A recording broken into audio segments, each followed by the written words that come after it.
Welcome to... We don't have to like look at the video though, right? No, we just talk to each other. Yeah. Welcome to That's Good. Broncos. Yep.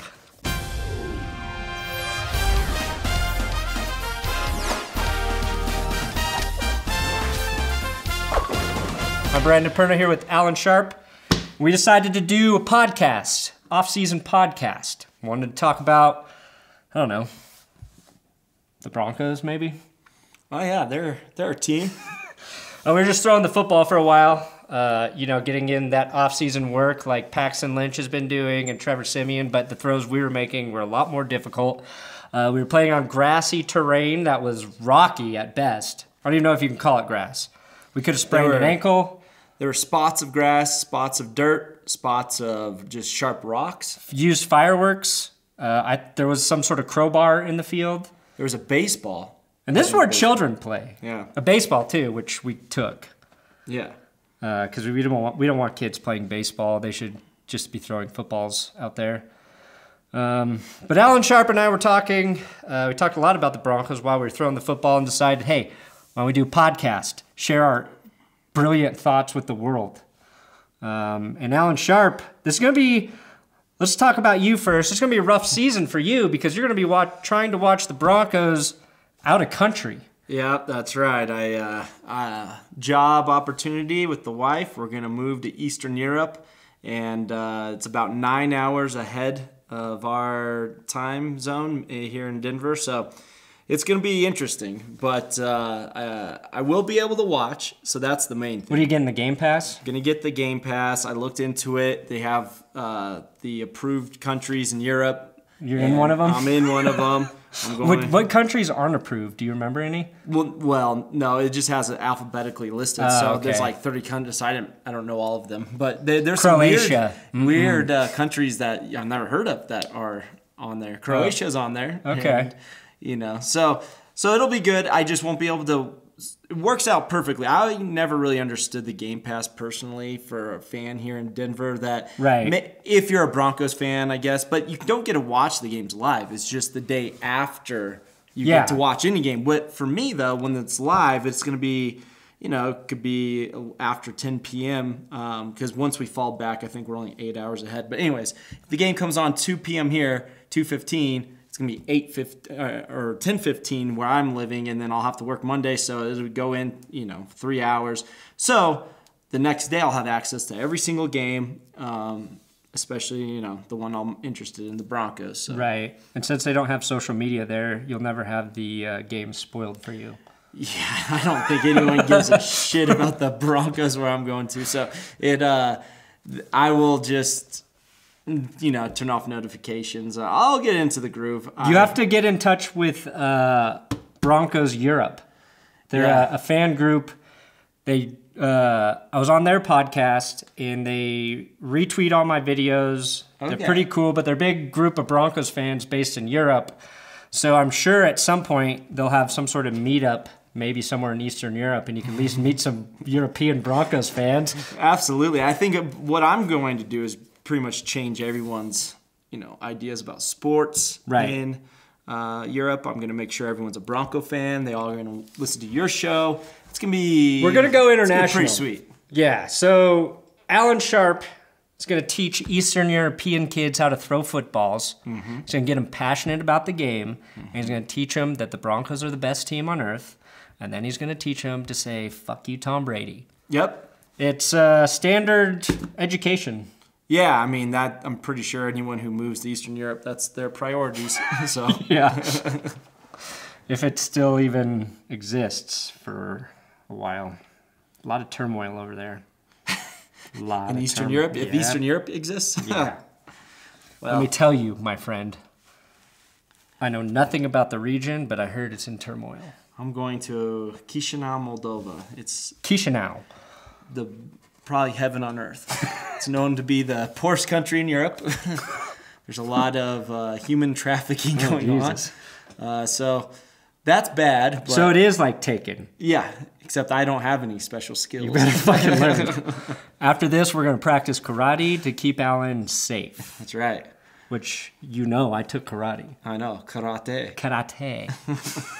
No, it's not pronounced karate. It's karate. But we were talking a little bit about the quarterbacks, like everybody does all the time because it's the only thing to talk about. And we were just kind of talking about kind of all the bullshit hyperbole right now about who's making progress, who's going to start. We both kind of think it's that Paxton Lynch has a good chance to start. Everything's in his favor. And there's a lot of people who want to say that he's going to start, that John Elway wants the coaching staff to give him the chance no matter what. Then there's people who say that it's an open competition. And then there's people that say, you know, Siemian did enough last season to earn the starting job this year. What we were basically saying is we really do hope it's an open competition, and that it's not Siemian's job yet or Lynch's job yet, despite what conspiracy theorists want to say, because if one of them shits the bed in the preseason, there's no way they're going to roll with that guy, no matter who it is. Yeah, it's got to be an open competition, and it could be political right now. There could be they could be penciling in Lynch like, we need him to start, so we're going to try to make the road from, you know, off season to game one as easy as possible for him. Right. You know, give him the looks, even if he doesn't earn some of those things. Like, they're not going to make Siemian the starter right now. I don't think they're penciling in. If it's either I think there's pressure to have Lynch start, but you can't just not at all costs. Not at all costs, because he didn't do enough last year in the limited time he had as a rookie. And he wasn't expected to. I mean, they said he was going to be a project. But if you have him automatically saying he's going to start, right now it's all media hype because there's a movement that and as a Bronco fan, I would love the idea of Paxton Lynch earning the job, and everyone says his ceiling's higher than Siemian. I love that idea, and it's like that, you know, fairy book football story where he goes in and gets really badass, and now he's like taking us to Super Bowls. But if he goes in preseason and he doesn't make the right reads, if he's uncomfortable still with his mechanics and he's not picking up the offense, if his attitude as the leader, if that's not all jiving the way it's supposed to look, then there's no way he can start, because you know with Siemian, he's going to say the right things, he's going to know the playbook, he's going to make plays. It's just about, will Paxton Lynch be neck and neck? Because I do believe if they are even, Lynch will get the job, and there's that pressure. I think that's what this political. No, I think that's a good point. If they're even, it goes to Lynch. And honestly, like, the best case scenario is they both look really good in the preseason. We don't want to have one guy completely outshine the other, unless that guy's going to be like, you know, a 12-year starter, league MVP. You know what I mean? Right. That's so hard to predict anyway. Like, as a Broncos fan, you want to see that both of these guys look really good, and that it's going to be a tough decision to start either one because they both have been playing well. Do you buy into that? If you have two quarterbacks, you don't have any quarterback? Kinda. Yeah. Because right now, like, as Broncos fans, you want to be super optimistic that you have two guys and that one of them's going to pan out. But it's such a hard position, I think, to predict, and it's such a hard position to find that right guy who's going to lead you for your team for a long time. And I don't know if either one of those people are the guys. A guy like Trevor Siemian needs to play probably 3 years as a starter before he starts to be a quarterback that's at that high level performing. You look at Lynch and you say he's got those athletic skills where if it clicks, he can start being that guy a lot earlier than Siemian. But most guys who come into the league, they have to fall into the right situation on top of being a great quarterback, and then they have to stay healthy. And it's fucking hard to find a franchise quarterback. And when you don't have one, then I think you're always kind of just hoping that something pans out. And the real X factor too, that which is obvious, is just this brand new coaching staff. So we have all these new faces in the building, making decisions and their decision-making processes, and how much are they being influenced by Elway? He did hire them, but do they have the autonomy to go out and decide what they want to do? Kubiak did, but Kubiak had different circumstances in relationship with Elway. Is Vance Joseph, is he going to come in and how is he going to make the mark on his team, and what does his football team look like? Well, he's never had one in the NFL. So it'll be interesting to just see how that plays into it too, because I like to think, as a guy that's not looking at all the off-season workouts, and I'm not a member of the media, I'm just your friend, and I'm this summer getting ready to move. I've barely read an article. Nothing's going on right now. There's nothing to talk about. But I really have not. I'm just your average fan, right? But so in my mind, I really like the idea, and this is probably fan talk, that this offensive system that they're going to install, even if you took the exact same roster last year on offense, would play better under this system. And Lynch might be even more suited for this system than Siemian, but even Siemian might even have a better year in this system. And that's also not thinking about, Siemian was hurt last year. So there's a lot of factors that provided the results for last year. And the difference for this year, I do think a huge difference besides personnel is going to be scheme. I really do. And I think it's going to be more friendly to the skill set Lynch may possess, and to maybe to cover up for a shitty offensive line. Right. And, that's the thing. Like we were talking about, I think the defensive line, based on personnel, has a very good chance to be better just based on that alone. The offensive line, I'm still not sold on. So we have to hope that with some of the players that they had that maybe didn't perform well, will perform better in this scheme, this system, and that some of the additions will pan out and be as good as we think they can be. If the offensive line does play better, then that is going to be a huge help to whoever starts at quarterback. A young quarterback who doesn't have a reliable running game and a reliable protection just has the odds immediately stacked against them. I would not want to be a fucking quarterback playing behind that offensive line last year. But hopefully it is better. And like you're saying, with Mike McCoy calling the shots on there, and that his philosophy, at least what we've been told, is that he will tool his system to fit the players, right? That's kind of what we're being sold on. And when he was here in Denver, we saw that with Tebow. He worked with Orton, he worked with Tebow, and then he worked with Manning. So he has experience working with completely different players. He had a decent stint in San Diego. If you ask my friend John Nah about him, he says he's a good coach, except he's not a good game manager as a head coach, and that he felt he lost a lot of games by not making proper halftime adjustments. And that's not going to be really in his... Well, I guess offensively it might still be under his control, but... but they've also surrounded him with Billy Musgrave, with a couple other guys that are, going to be allowed to make decisions on that front too. And I will say, I didn't follow San Diego in depth, but Philip Rivers he kind of had a rebirth there the last couple of seasons. Especially McCoy's first 2 years there. So I think... And then the Chargers they were decimated by injuries. Yeah. That team over the last 2 years, and then they moved to LA. If you're a Chargers fan, you've had a shitty go, which I don't care about. There aren't too many Charger fans. That's a problem.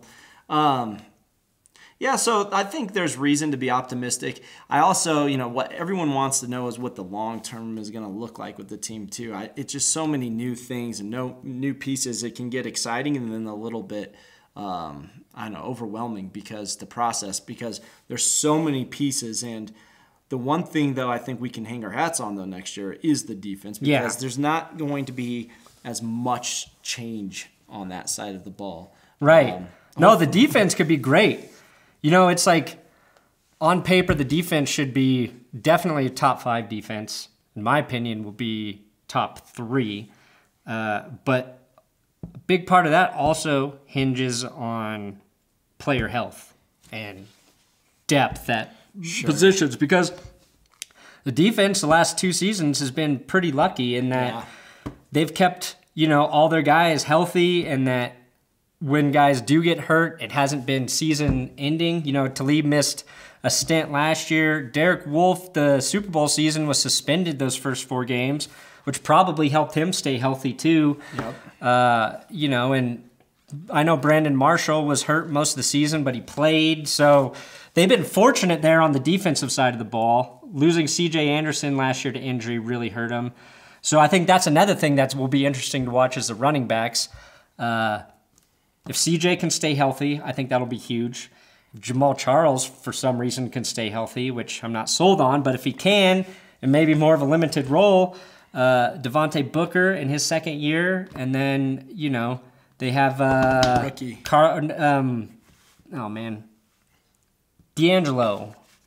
D'Angelo Henderson? I was going to say Henderson. And Carlos Henderson? They drafted 2 Hendersons? Yeah, there's 2. Right? One's receiver, one's... So D'Angelo Henderson, that guy looks like he can be... He's fast. Really good, yeah. He's like he's built kind of like CJ, but like those short, stout, fast running backs, Maurice Jones-Drew type. Maybe not quite as thick as him, but so I think there's some optimism there of having some weapons that might pan out. We have to get better. What I'm excited with those guys, some of the guys you mentioned, is some skill positions where we have to get better in the return game. I was not comfortable every single time we're on punt return last year. I was just not comfortable with anybody. There was catching the ball. We need to. It shouldn't even just be about don't fumble the ball. I would like to see someone actually be able to make some plays. Yeah, threaten the other team a little bit. And it's like think. There's almost no value in having a fucking kick returner either. Yeah. Because how many kicks were even returned last year? Yeah. That's the hard part.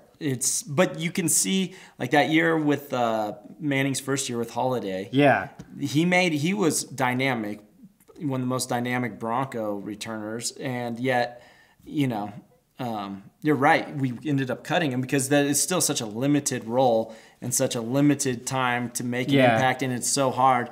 It would just be nice to see one of those guys on the offensive side of the ball that can contribute both. Well, yeah, that's I think Isaiah McKenzie's the guy they're looking at to be that, and he's like my size, but shredded. Big guy. Yeah.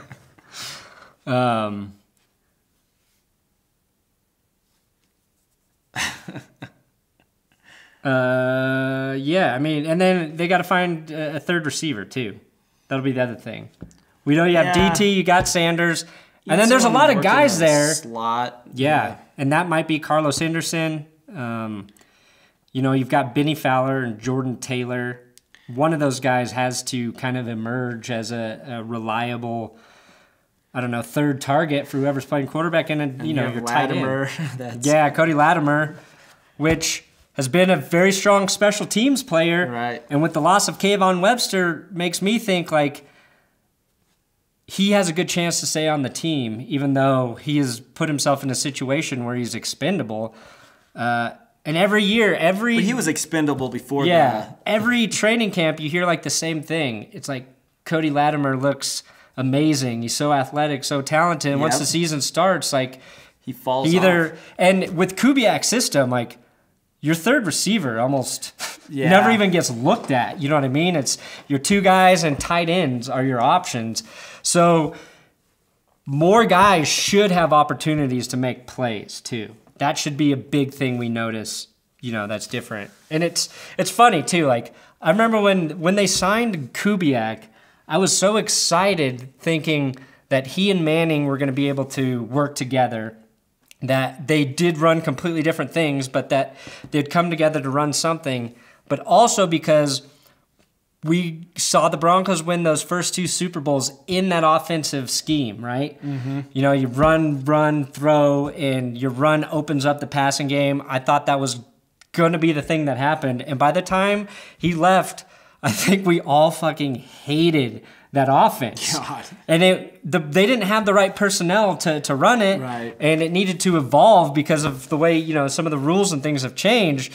But it's funny how you can watch yourself be so excited and sure about one thing, and then time proves you wrong. Like, I was completely wrong about that working because it didn't work at all. No, it didn't offensively. work. And when people say that they ran a hybrid system, and they did kind of, but from what I saw, it was more of like, it wasn't like you melded the two systems. It was A or B. It was like, okay, we're going to run this system, and when that doesn't work, and usually that was, we're going to start with the Kubiak system. When that doesn't work, all right, Manny, go ahead and just get into, shotgun and run your system. And that's not really a hybrid. That's just that's taking, and they're just two totally different systems. So I don't know if you try to gel the two together. Manning wasn't really ever a threat to take off with the ball, which kind of restricts that offense. And so it just, there was a need for a run game, and you still need a good run game, but people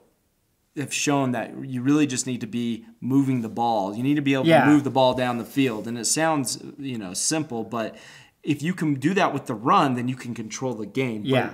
But you don't have to do it that way, especially with our defense, and win. Yeah, with that defense, if you could have controlled the game with the run, could have gone undefeated. They would have went undefeated, and they would have beat the Panthers by 50 points in the Super Bowl. If you gave them like Dallas's line or the Raiders' offensive line with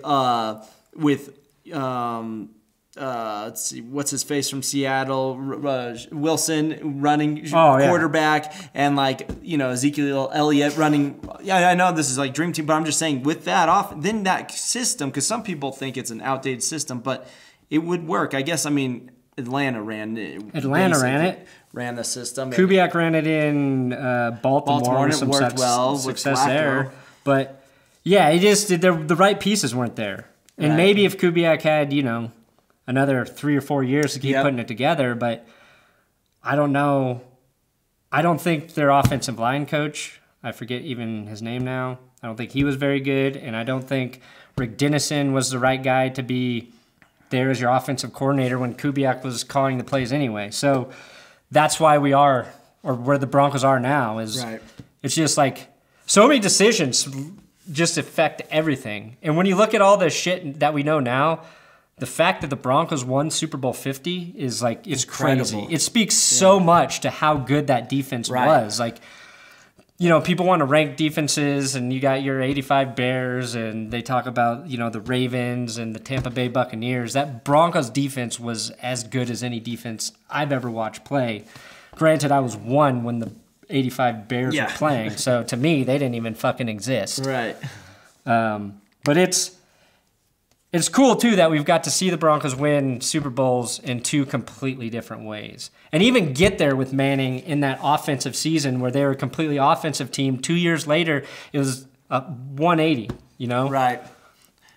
We always go into each season with the highest hopes, and that one Super Bowl has proven to me that you should always think that your team could win it every year. Because at least as a Denver Bronco fan, as long as the management continues to make the decisions they do that they have historically, you should always, every single year, think we got a shot. Exactly. And even so, I mean, that kind of what should be the expectations for this season? What should be the expectations going forward? Because I don't know. Maybe I don't know.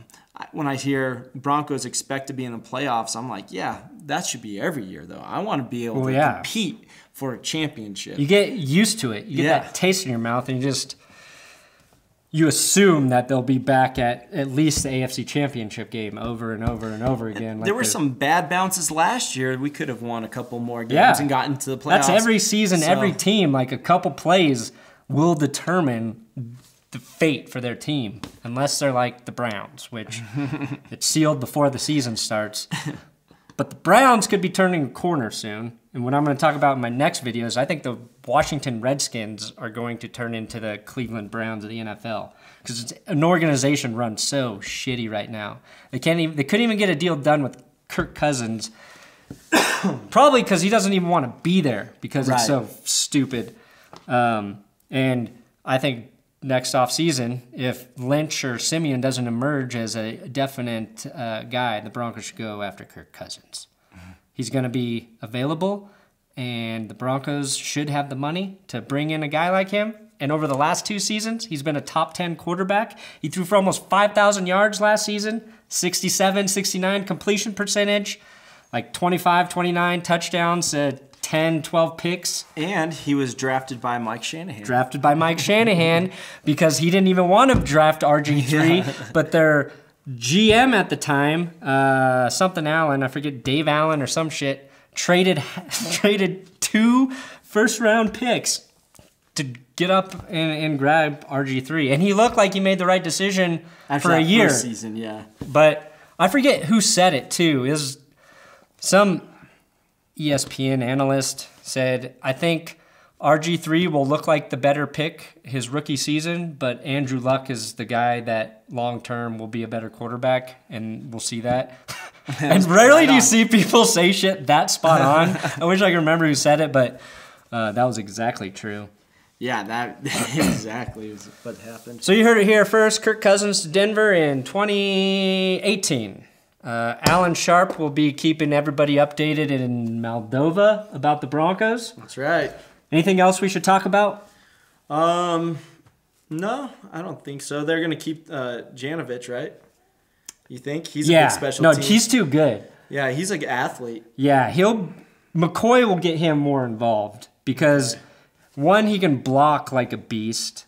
And two, we know as a fullback, he was like a dynamic ball carrier, and I think you can get him involved in the passing game.